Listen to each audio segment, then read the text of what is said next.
so excited to go about securing a well-made match. Sebastian had been overly indulgent, declining all offers for her last season. It was a decision she had no doubt he now regretted. Then the rumours of her illegitimacy had surfaced, and overnight she had become a pariah, the beautiful bastard. The Haute Monde had deemed her imperfect, and had moved with swift and brutal efficiency to cut off the one who offended their sensibilities. Friends had turned cold, and her laughter and joy had withered. Even though the rumours also hinted at her brother Antony's illegitimacy, it seemed that being a female bastard was more unforgivable. Yet her mother was still determined she be displayed on the marriage mart. Constance did not delude herself by thinking she was being seriously considered by any suitors. What lord would want to marry a lady with such inferior circumstances? Not even the misters seemed interested in winning her favour. She had believed after rusticating in Dorset for almost 5 months, away from the prying eyes of society, the gossip would have moved on to greater scandals.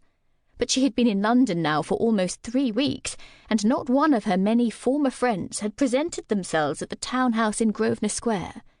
Even her dearest friend from last season, Lady Annabel, had been notably absent.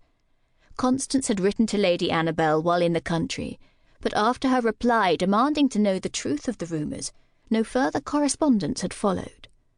Shame burned in Constance's veins, because, despite her elder brother's efforts, even a duke's influence could not coerce people to actually speak with her.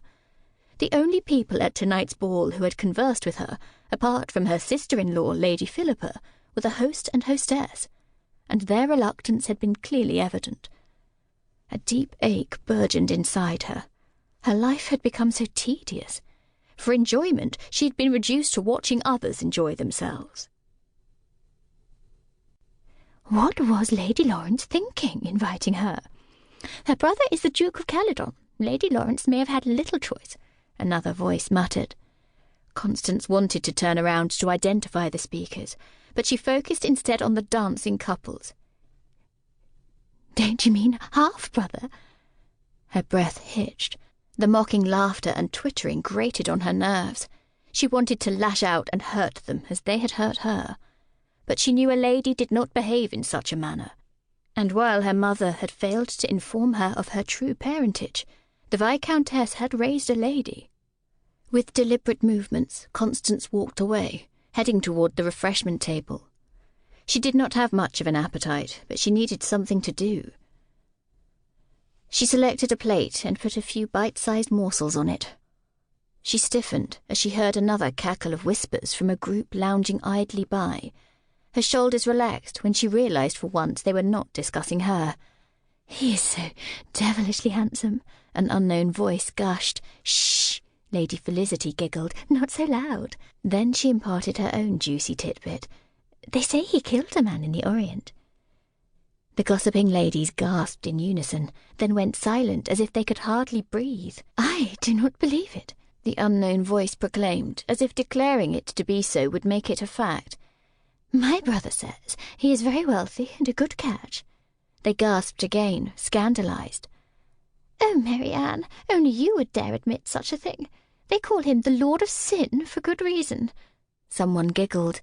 "The moniker suits him. He is sinfully tempting."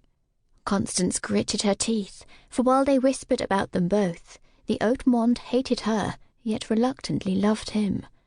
She who had done nothing to deserve their disdain, while Mondvale actively flouted the dictates of polite society.